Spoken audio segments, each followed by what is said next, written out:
Bismillah, Masya Allah, la yasudul khairu illallah. Bismillah, Masya Allah, la yasudul su'a illallah. Bismillah, Masya Allah, ma kana min ni'matin fa min Allah. Bismillah, Masya Allah, la hawla wa la quwwata illa billahil aliyyil azim. Assalamualaikum warahmatullahi ta'ala wabarakatuh. Waalaikumsalam warahmatullahi ta'ala wabarakatuh. Alhamdulillahilladzi bi ni'matihi tatimmu shalihat wa dzakirur rahmat wal futuhat wal fuyudat.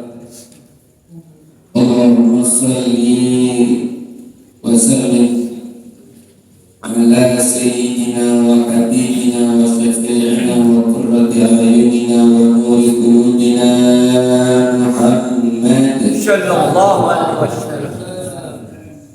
salatan taghfiru biha ad-dunub wa tuslihu biha al-qulub wa tartaliqu biha al-usub wa taliqu biha as-su'ub wa ala alihi wa sahbihi wa man ilayhi mansub.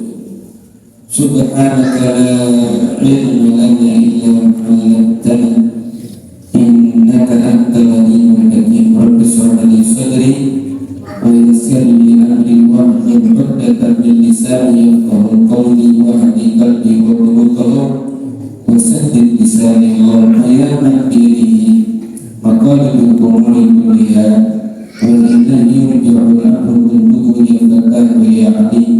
Iftah alaina fathan qariban waj'alna fi diwani man yuhibbuhum wa yuhibbuna wa rabbina ala al-huda wal fitnah taqwa ya al-muhsin.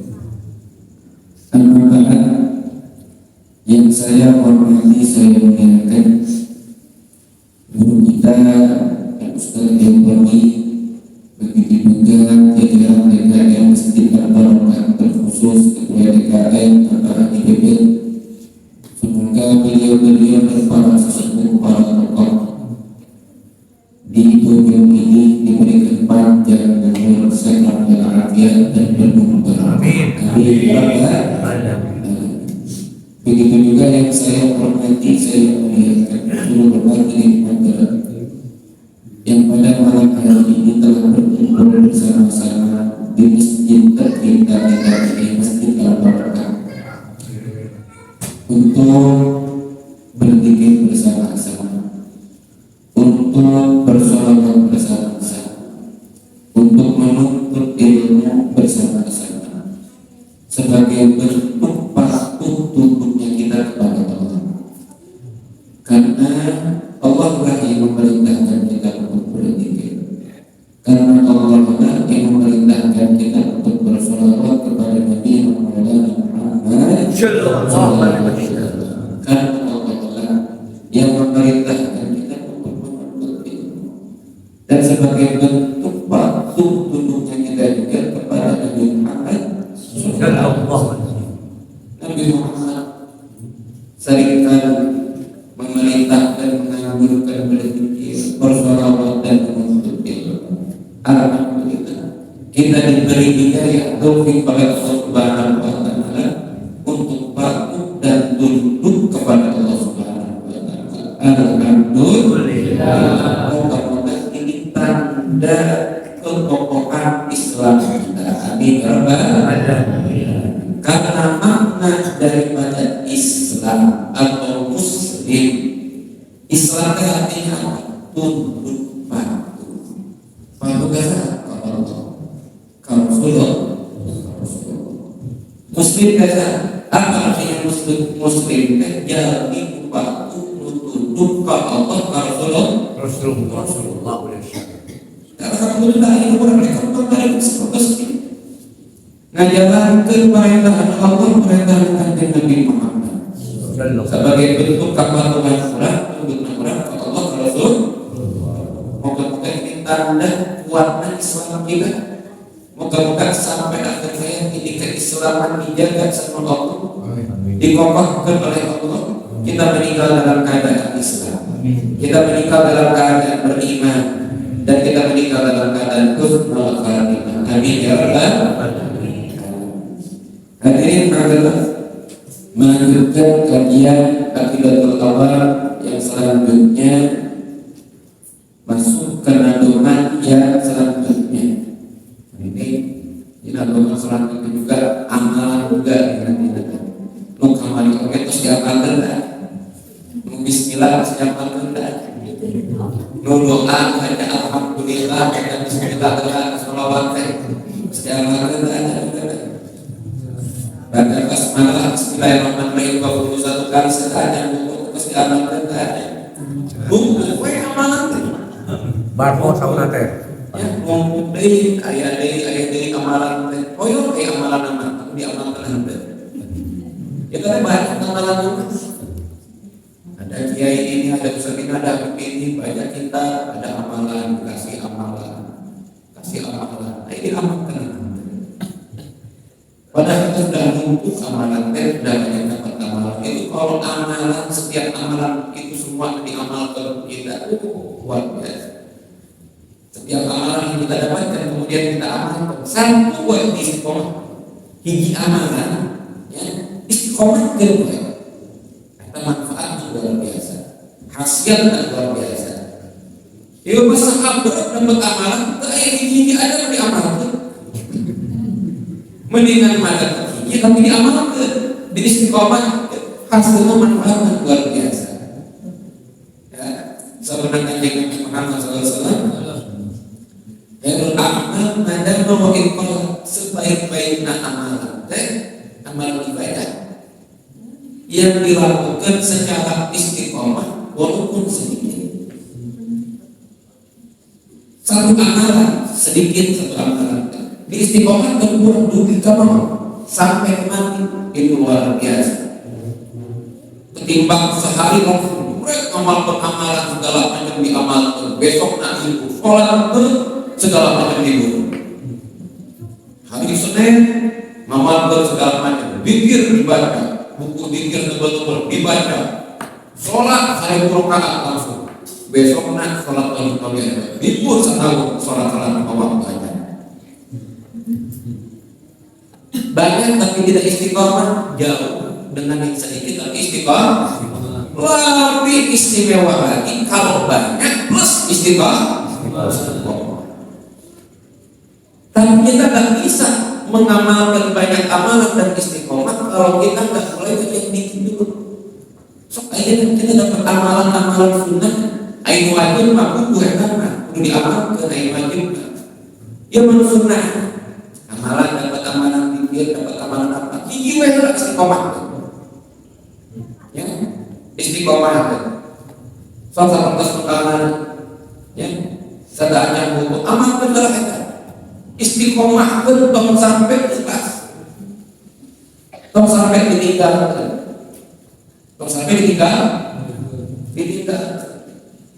sampai ke akhir manfaatnya luar biasa, bakalan kerasa. Selama masih hidup dalam dunia juga bakalan kerasa manfaat daripada keistiqomahan, apalagi nanti di akhirat. Sekarang orang banyak nyari keramat. Apa makna keramat yang dipahami sama banyak orang? Keramat bisa sakti, keramat sakti, bisa tebal, bisa terbang, ya, bisa celup di air juga, ikan nggak perlu naik jalan. 2 jam kemudian innalillah, pokoknya main sakti, ya. Bisa merawat dan segala macam, sakit dianggapkan keramat. Jangan ke orang muslim, orang kafir pun bisa ada yang dapat yang seperti itu mah. Ada orang kafir yang sakit, ada yang orang kafir yang sakit banyak. Kalau keramat itu dikira cuma kesaktian, orang kafir juga banyak yang sakti. bukan harus sakti, enggak. Fahami artinya keramat dari karomatun. Karomat apa? Kemuliaan di Allah. Kemuliaan di Allah. Di Allah Subhanahu wa Ta'ala.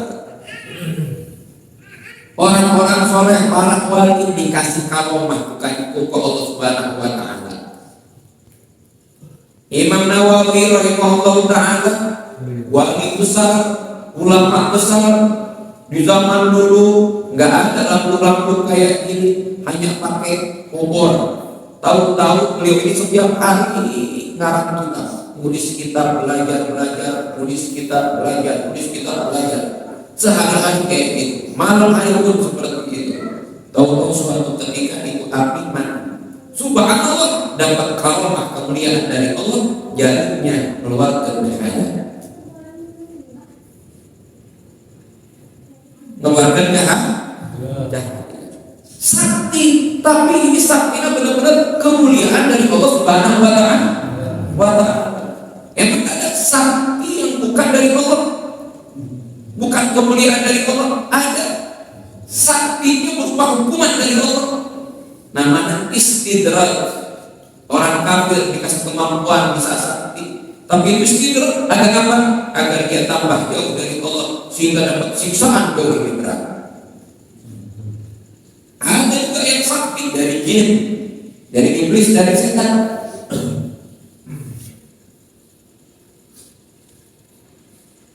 Puncaknya itu tujuan kita bukan keramat, itu pemberian dari Allah. Gak usah kita injar-injar keramat, gak usah injar keramat. Terus apa yang harus kita injar? Ridho Allah. Ridho Allah. Allah Subhanahu wa Ta'ala. Ridho Allah Subhanahu wa Ta'ala. Ya, ridho Allah. Salah satu yang paling cepat untuk mendapatkan ridho Allah yaitu dengan istiqamah. Istiqomah itu keramat paling tinggi. Kemuliaan dari Allah yang paling tinggi ketika seseorang bisa istiqomah dalam ibadah.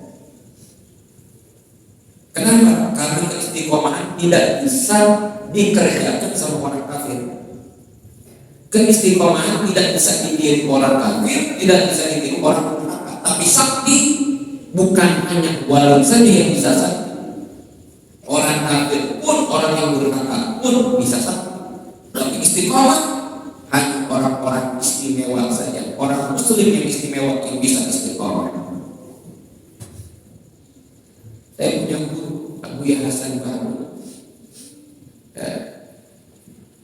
8 Safar itu tanggal wafatnya beliau. Umurnya kalau secara masih cuma 60 tahun. Tapi keberkahannya luar biasa. Saat ini santri-santri di pondok yang didirikan oleh beliau jumlahnya sampai puluhan ribu. Beliau umurnya 60 tahun.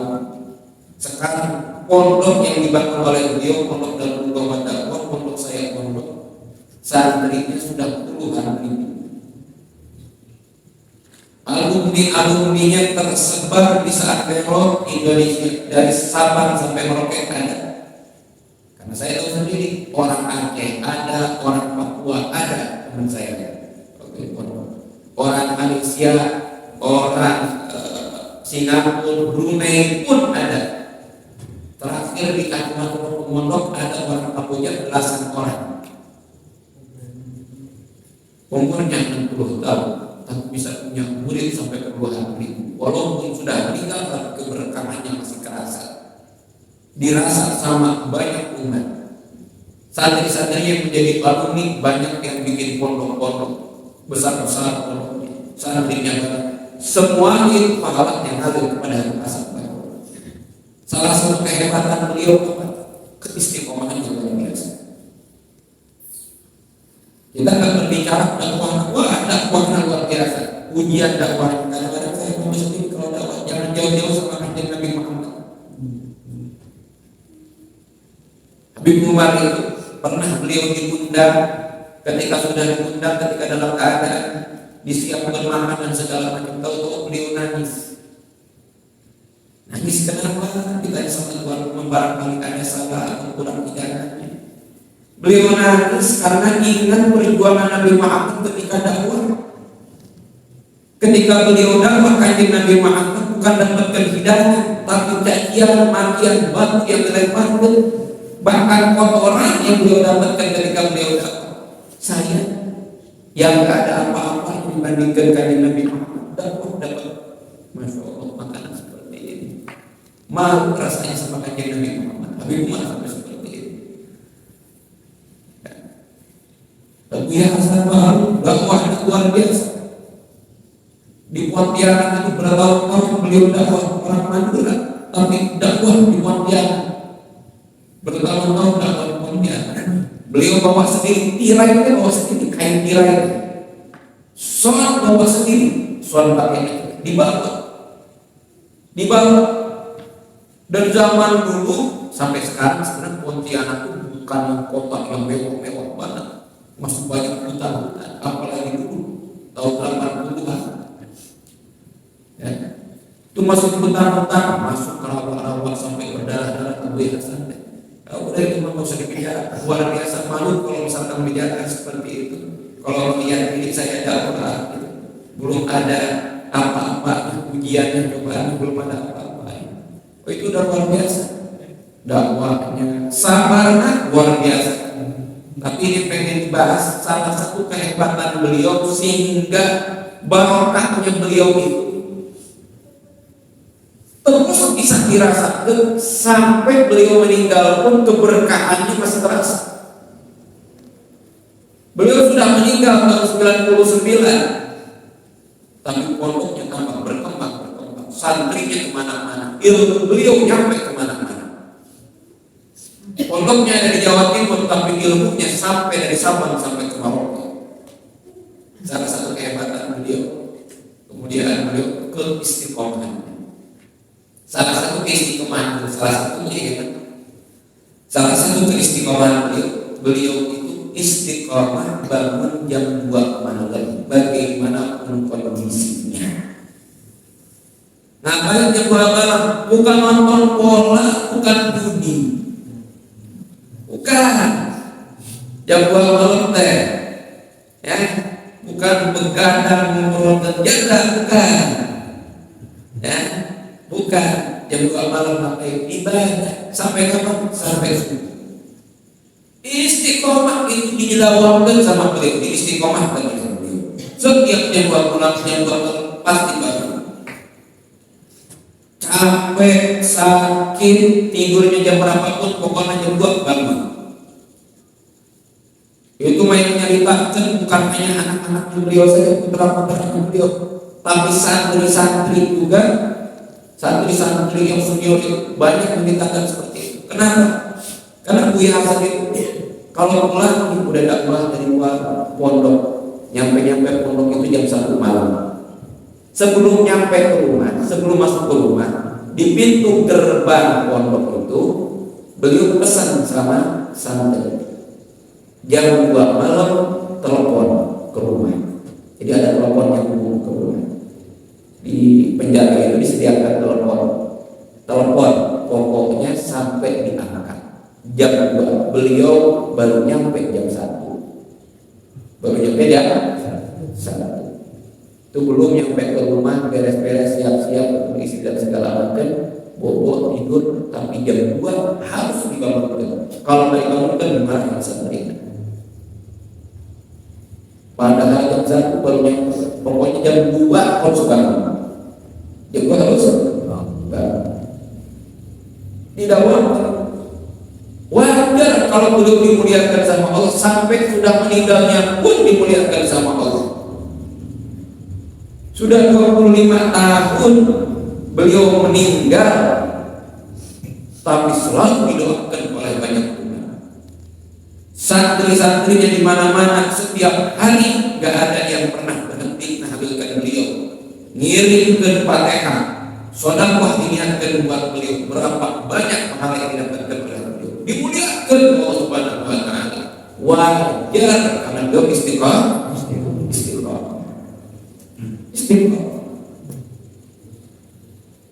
Paling hebatnya orang itu orang yang bisa istiqomah. Tapi kita nggak bakal bisa istiqomah kalau kita nggak belajar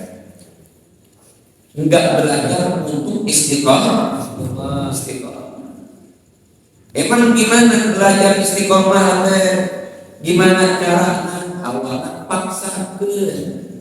Kayak kemarin malam untuk biar semangat ibadah malam Bismillah paksa. Belajar untuk istiqomah diawali dengan memaksakan. Paksakan dulu awal. Kalau pengen istiqomah paksakan. Pengen istiqomahin apa nih? Kita pengen istiqomah apa? Istiqomah sholat tahajud. So sekarang kita mau tahu-tahu gampang bangun tahajud, gak bakalan gampang.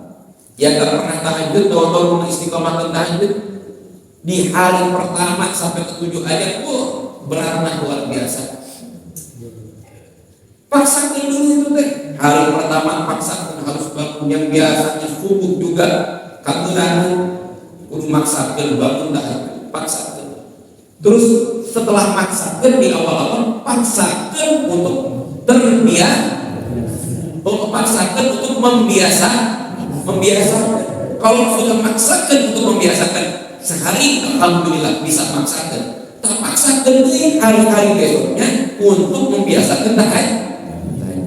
Kalau nanti sudah dipaksakan untuk membiasakan tahajud, maka nanti bakalan terbiasa. Kalau sudah terbiasa, jadinya kebutuhan jadinya. Jadi kebutuhan. Capek secapek apapun, tanpa perlu alat, tanpa perlu apapun, kebangun itu jadi kebiasaan. Ya, karena sudah terbiasa jadi kebutuhan. Jadi perlu dipaksakan dulu. Gak bisa ujuk-ujuk kita bisa istiqomah. Awalnya pasti harus paksakan dulu. Sholat juga jamaah di masjid, sholat 5 waktu jamaah di masjid. Sehari coba paksakan dulu sholat jamaah di masjid 5 waktu. 5 waktu. Atau mau diajar dulu 1 waktu dulu aja. Sholat apa yang pengen istiqomahkan?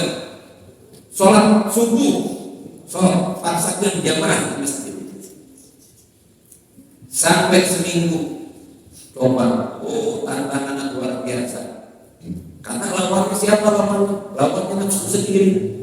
Rasa malas, malas, segala macam nafsu pengen nahan kita untuk istiqomah. Itu luar biasa perjuangan itu. Perjuangan luar biasa. Kita ini jangan kira jihad itu hanya di medan perang. Jihad bukan hanya di medan perang melawan orang kafir, tapi nahan diri untuk tidak maksiat, nahan diri untuk istiqomah ibadah. Itu juga jihad. Jihad apa yang diperang memang? Kalau yang di medan perang jelas orang kafir bisa terjadi perang. Kalau ini apa? Nahan diri untuk tidak maksiat, nahan diri untuk istiqomah ibadah. Apa yang diperang? Nafsu sendiri, nafsu kita. Nafsu yang mendorong untuk maksiat, nafsu yang nahan kita untuk istiqomah ibadah. Kita perang itu berat luar biasa. Kayak Nabi Muhammad selesai perang dari perang besar namanya perang Badar. Jumlah umat Islam cuma 313, jumlah musuh 1000-an. Umat Islam enggak bawa peralatan untuk perang, seala kadarnya. Pisau pun, pedang biasa, bukan pedang untuk perang. Musuh jumlahnya 3 kali lipat lebih banyak, 1000 orang dengan peralatan lengkap.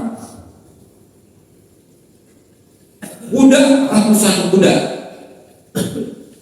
Kanjeng Nabi Muhammad rombongan 313 cuman ada 3 unta, kurang lebih 3 unta.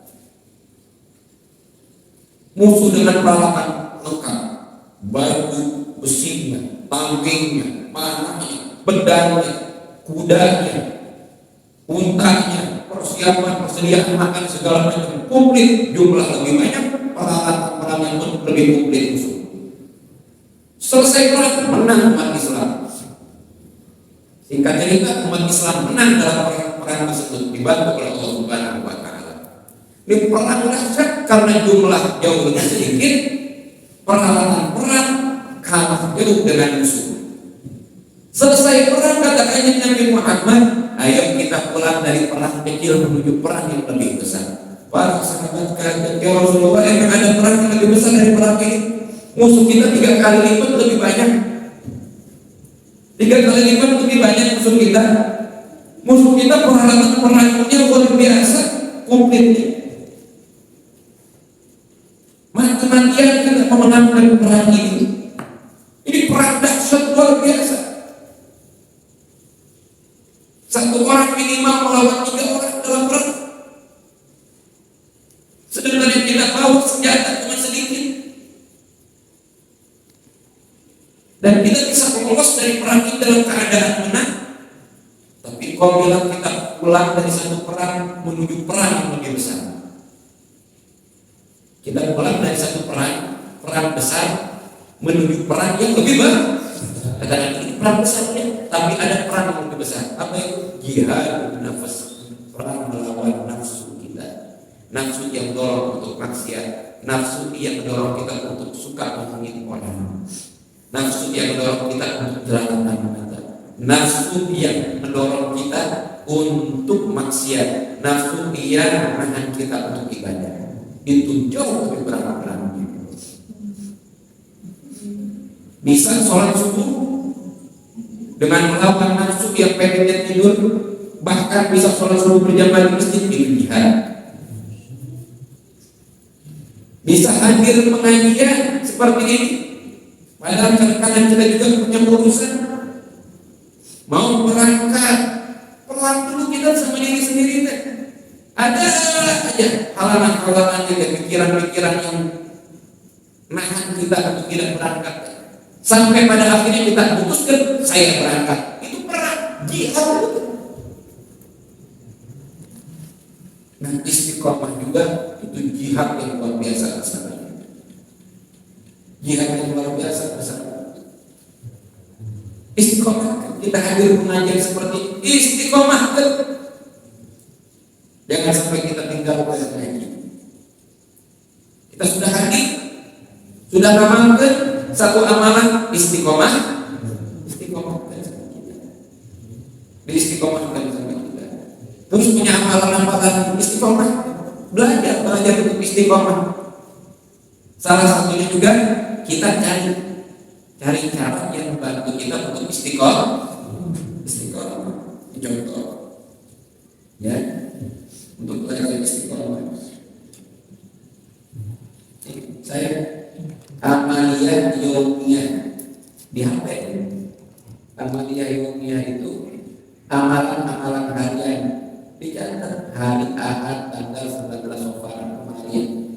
Semuanya sholat sunnah-sunnahnya, sholat sunnah yang ininya, amalan-amalan zikir dan segala macam. Kemudian setelah itu 40 hari pertama tahun ke-1 dihitung.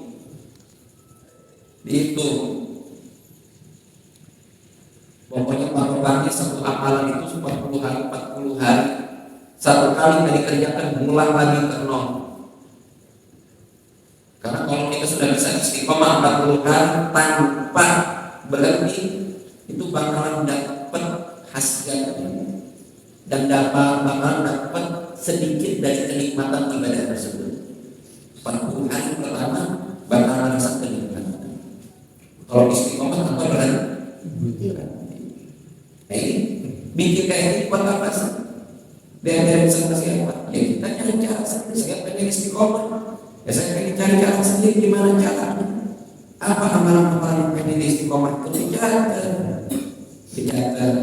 Sholat sunnah apa yang mau diamalkan? Dicatat. Amalan yomiyah, amaliyah yomiyah. Ini saya lihatin seperti ini. Nggak diganti amalan-amalannya apa aja kan? Cuma contohnya aja.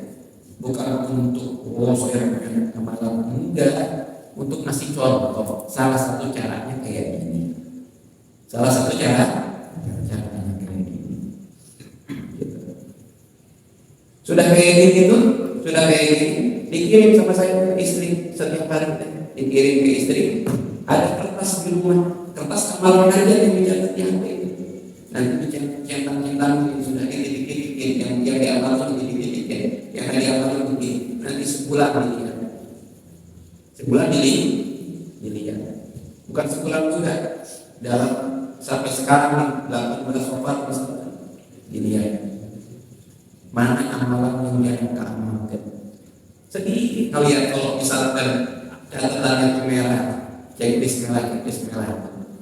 Tapi dari situ akhirnya besok insya Allah harus mulai bisa diamalkan istiqomah. Nah sekarang ya itu. Kenapa juga dicatat di HP kan sudah ada buku, ya? Jadi untuk kita mengingatkan diri kita. Kalau buka HP kelihatan amalan dunia, gitu. Amalan dunia, amalan hari. Ini di luar yang wajib memang perlu dicatat. Amalan di luar yang wajib yang subuh, mengukur, itu perlu dicatat. Kata memang wajib. Kewajiban sunnah, baca Quran, zikir tertentu, sholawat tertentu, sholat sunnah tertentu, gitu. Ya, dicatat. Untuk nyemangatin kita kayak gitu tuh, untuk nyemangatin, ingatkan kita juga, untuk ingatkan kita. Terus nanti apa yang kita catat seperti ini, insya Allah bakal disaksikan kalau kita berusaha untuk istiqomah. Ini bakal jadi saksi. HP kita ini kecil, tapi tanggung jawabnya besar. Jadi apa gunakan untuk apa ini? Nah, moga-moga dengan saya catat di sini bisa meringankan nanti di HP ini, bisa jadi peringan saya menjadi akhirat.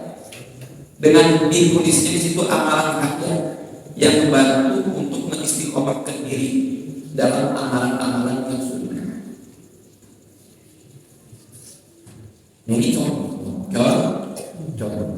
Kalau misalnya Bapak punya cara tersendiri gimana caranya untuk istiqomah, mantap pakai.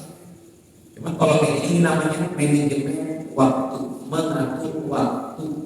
mengatur amalan hajat. Keuangan di rumah aja kan di manage, diatur, ada pengaturannya.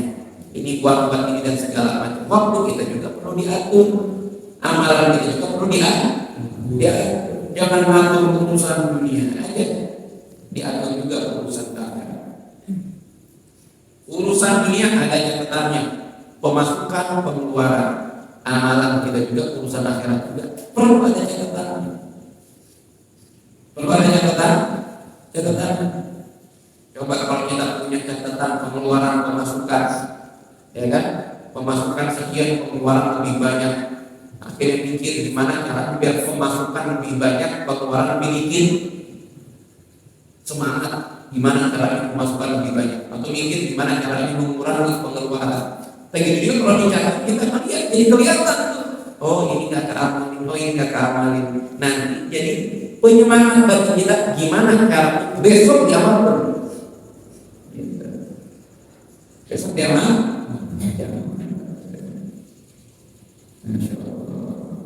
Jadi nggak jadi teruskan ya, karena yang itu aja belum diamalkan. Apalagi ini mau ngebahas tentang sholawat, Masya Allah. Ya.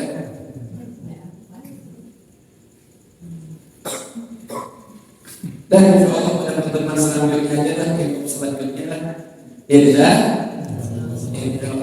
bisa pesan yang paling penting saat ini diingat sama kita. Khairul a'mal ajwamuha wa ikhlas. Sebaik-baiknya amalan itu yang dilakukan secara istiqomah, walaupun sedikit. Apalagi banyak, istiqomah pun lebih bagus lagi. Ya. Lebih hebat orang yang dapat satu amalan tapi istiqomah dan sampai mati, ketimbang orang yang dapat 1000 amalan tapi tidak ada satupun yang diamalkan. Ya. Tidak ada satupun yang diamalkan. Bukan berapa banyak kita dapat amalan pikir, dapat banyak amalan, tapi yang penting itu seberapa istiqomah kita mengamalkan amalan tersebut. Seberapa istiqomah. Karena manfaat daripada amalan tersebut nggak bakal dirasakan dengan hanya dapat amalan ijazah aja. Ijazah saya, ijazah ke ini saya terima, nggak ada bakal dapat manfaat dari amalan tersebut. Saya ijazahkan amalan ini sama ulama. Kita bilang saya terima ijazah dan bakal dapat manfaatnya masih kalau kita amalkan. Amalkan, istiqomahkan, baru dapat hasil. Amalkan, istiqomahkan, baru dapat hasil. Ini penyemangat bagi kita, ya. Bahwa keramat orang ini bisa istiqomah, keramat, bahwa sampai ke meninggalnya pun sudah meninggalnya pun bahwa keramat mulia. Dan perlu dicatat sama kita, keramat bukan sakti. Kalau sakti itu keramat, orang kafir juga bisa sakti. Keramat itu artinya dimuliakan oleh Allah.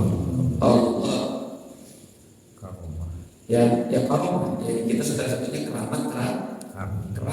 Bahasa Arabnya karomatun. Apa artinya? Kemuliaan. Kemuliaan dari siapa? Dari Allah Subhanahu wa Ta'ala. Nah, kemuliaan dari Allah ini bisa bentuknya berubah, yaitu kelebihan, diberi kesaktian, kayak tadi Imam Nawawi contohnya, diberikan karomah sama Allah, kemuliaan, kesaktian, jarinya bisa mengeluarkan cahaya. Tapi para ulama sepakat karomah yang berupa kesaktian seperti ini karomah kemuliaan yang kecil. Karomah terbesar itu istiqomah. Karomah terbesar itu istiqomah. Sepakat para ulama. Kesaktian seperti itu kemuliaan kecil. Kenapa? Karena kesaktian seperti itu bisa muncul dari orang-orang kafir sekalipun. Kesaktian juga bisa muncul dari orang yang durhaka. Contoh, dulu pernah terkenal di India ada namanya Sai Baba, disebut-sebut sebagai dajjal kecil. Kenapa? Banyak orang yang terfitnah, terbujuk sampai murtad gara-gara dia. Karena terkenal dengan kesaktiannya. Banyak videonya, coba lihat videonya. Dia sakti benar-benar sakti, bukan pakai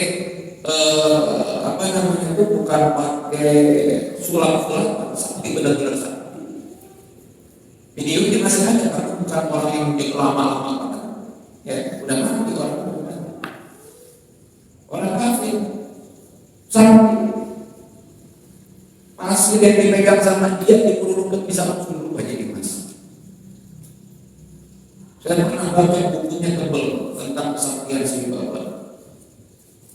Judulnya Dajjal Kecil Sai Baba. Diceritakan tentang kesaktiannya.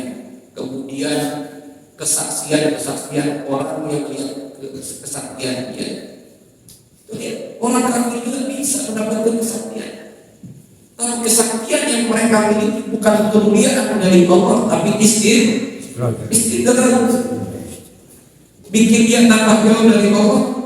Dengan dia sakti, makin banyak orang yang disesatkan sama dia, makin banyak orang yang disesatkan sama dia, makin berat pertanggungjawabannya di hadapan Allah. Makin berat pertanggungjawabannya di hadapan Allah, makin berat orang yang siksa Allah.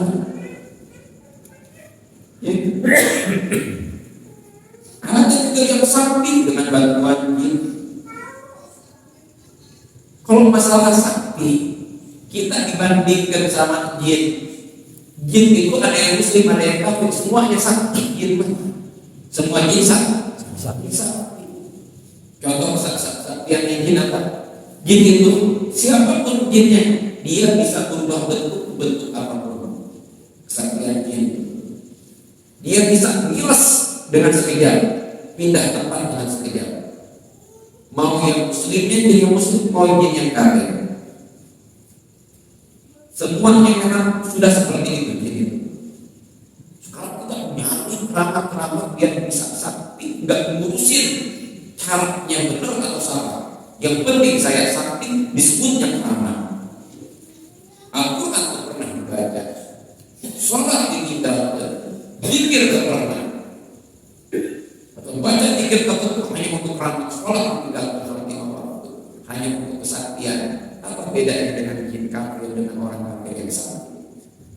Karena itu sekali kalau kemuliaan dari Allah.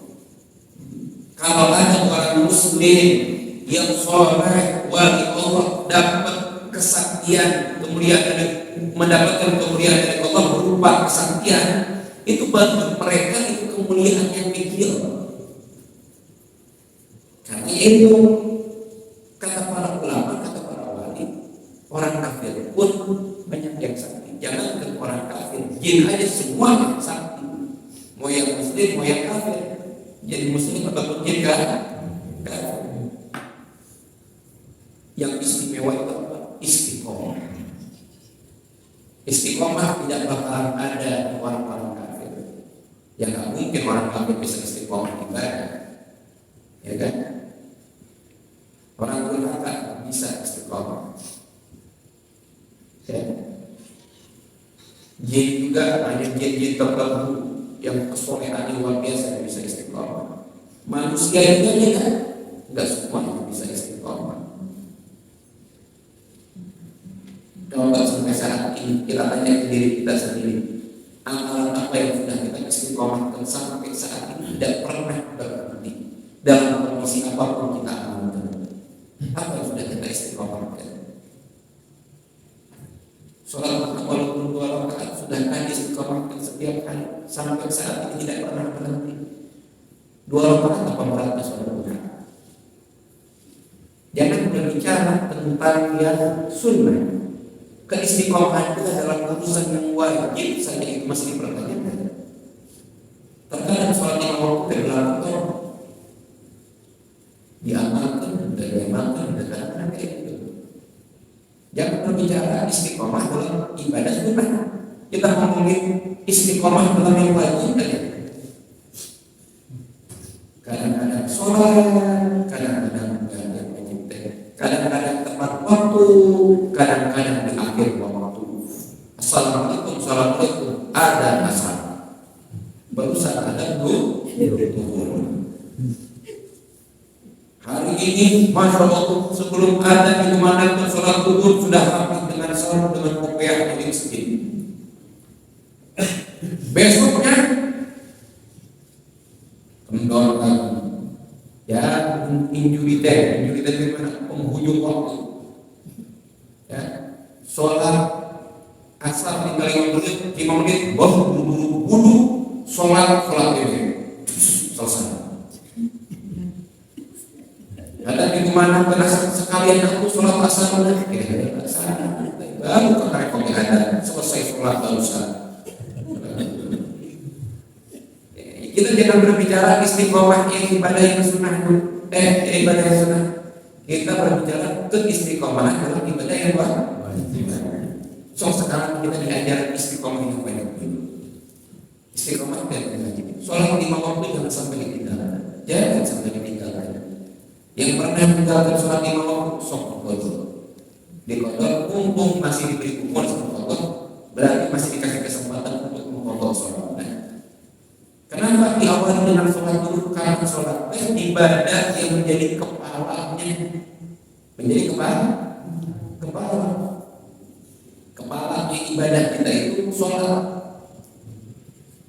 Saya jelaskan pentingnya sholat. Kalau ada orang datang ke rumah ibu, bapak atau tolong, assalamualaikum. Ada yang datang ke rumah, assalamualaikum. Dibuka sama kita. Ternyata nggak punya tangan dua-dua. Kaget apa? Enggak bakalan aja biasa.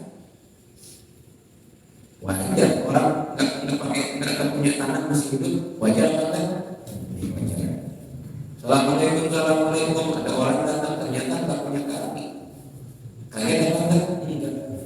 Tolong kita buka, nggak ada kepala. Kaget. Karena manusia bisa hidup tanpa kepala. Nggak bisa. Itu pentingnya sholat itu. Sholat itu kalau ibaratkan tubuh itu kepala. Jadi tidak ada artinya ibadah yang lain kalau sholat sudah tinggalkan. Sholat itu paling penting. Ya, kan diawali dengan sholat dulu. diawali dengan sholat. Ada ulama ditanya, saya ini kalau bahasa sekarang hijrah dari yang ahli maksiat segala macam, apa yang saya harus mulai, ibadah apa yang harus saya mulai dari mana nih berubahnya saya, tobatnya saya mulai dari mana?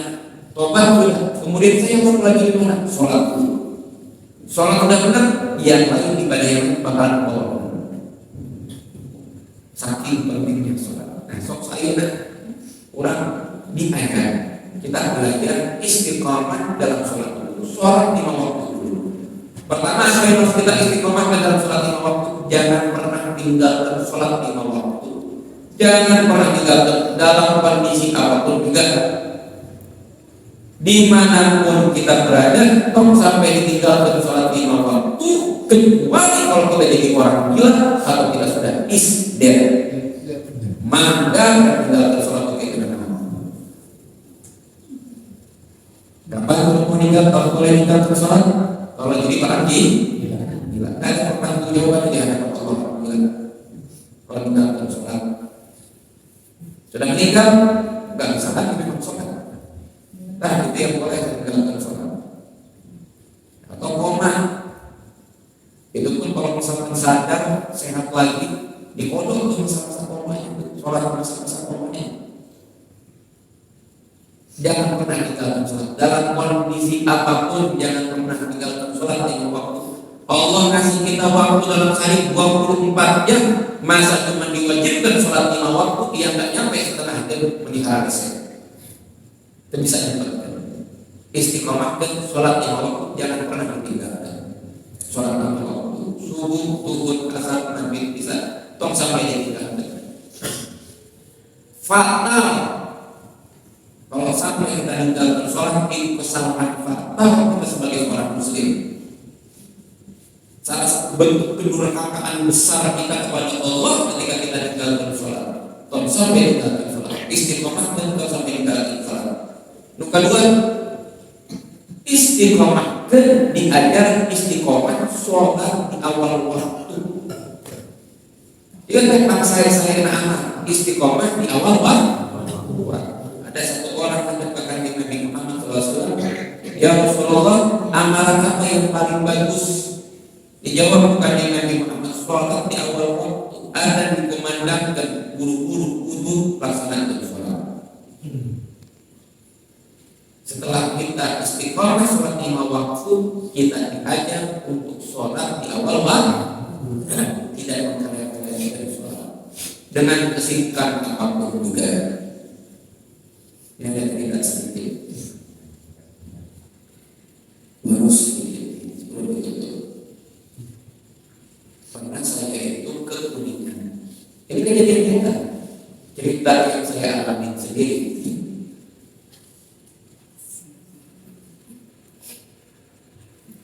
Mampir ke rumah salah satu pengusaha ayam tulang lunak. Itu zaman saya masih mondok pas lagi libur. Saya kalau liburan itu mampir dulu ke Al-Bahjah, Cirebon, biayanya. Karena biayanya juga itu biayanya kan santrinya di mana-mana, kalau pesantren di mana-mana. Belum mantan santri Darul Gobot Abu Hasan yang tadi yang saya ceritain itu. Seniornya beliau aja masuk ke pondok Al-Bahjah di mana-mana. Santrinya kalau dikumpulkan dari yang di mana-mana itu sudah sampai ribuan lebih biaya dari satu orang itu. Saya suka mampir di situ. Pada akhirnya sama usaha-usaha saya pergi ke Kuningan, mampir ke ahli pengusaha punya baru ayam tulang lunak, yang ayam tulang bisa cerita pagi ini asal muasalnya beliau menjadi jamaah Al-Bahjah. Jadi beliau itu dulunya kalau usaha ya selama ada yang beli, ada apa yang namanya pembeli, mau ada yang dikumandangkan juga, mau waktu sudah jam 2 kalau masih ada pembeli belum berhenti. Pokoknya masih sekiranya ada waktu untuk sholat masih lama gitu, ya terus saya melayani pembeli. Sampai suatu ketika beliau mendengarkan radio ceramah ya, masalah ibadah, masalah mengutamakan akhirat dan segala macam. Masalah mengutamakan akhirat dan segala macam. Tersentuh beliau. Akhirnya beliau mengubah kehidupannya. Ya, yang tadinya takut kehilangan pembeli berubah menjadi takut hukuman Allah. Takut hukuman Allah. Sekarang pada baliknya, ya saya kalau misalkan nggak ada pegawai, kalau ada sudah kemana, sholat, ada pembeli, ya suruh tunggu. Kalau nggak sabar, nggak apa-apa, pergi juga berarti bukan rezeki. Tapi subhanallah sampai saat ini tambah barokah tambah lancar. Kata beliau, kayak gitu. Padahal ya pembeli itu, kalau saya nggak ada pegawai, saya lagi sholat, saya sholat. Bahkan kalau kita disuruh sholat juga di awal waktu juga sama. Pokoknya ada tinggalkan. Ada tinggalkan. Apalagi itu tempat jualan itu di depan rumah gitu. Jadi Bapak, kita di alam dunia ini yang kita cari yang paling utama ridho Allah. Ridho Allah. Yang paling kita takuti yang paling utama adalah hukuman Allah. Itu. Ingat-ingat aja, jadi prinsip hidup yang saya cari hidup di alam dunia, ridhonya Allah, pahala dari Allah, itu yang utama. Kalau ada perkara urusan yang lain berbenturan untuk kita mendapatkan pahala dan ridhonya Allah, maka kita ke depan untuk mendapatkan ridho dan pahala Allah. Dan yang paling utama yang harus kita takutin murka Allah, hukuman dari Allah Subhanahu wa taala. Itu beda dengan prinsip hidup saya untuk mencari ridho Allah, untuk mendapatkan pahala dari Allah, dan yang paling saya takuti di kehidupan saya murka Allah, siksaan dari Allah. Nggak ada yang lebih saya takuti ketimbang itu. Nggak ada yang saya takuti ketimbang itu. Yang paling utama yang kita cari ridho dan pahala dari Allah. Yang paling saya takuti di dalam kehidupan ini ada murka dan siksaan Allah.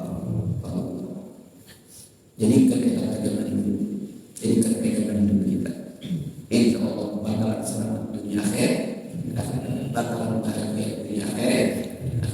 Moga-moga bermanfaat. Kalau kami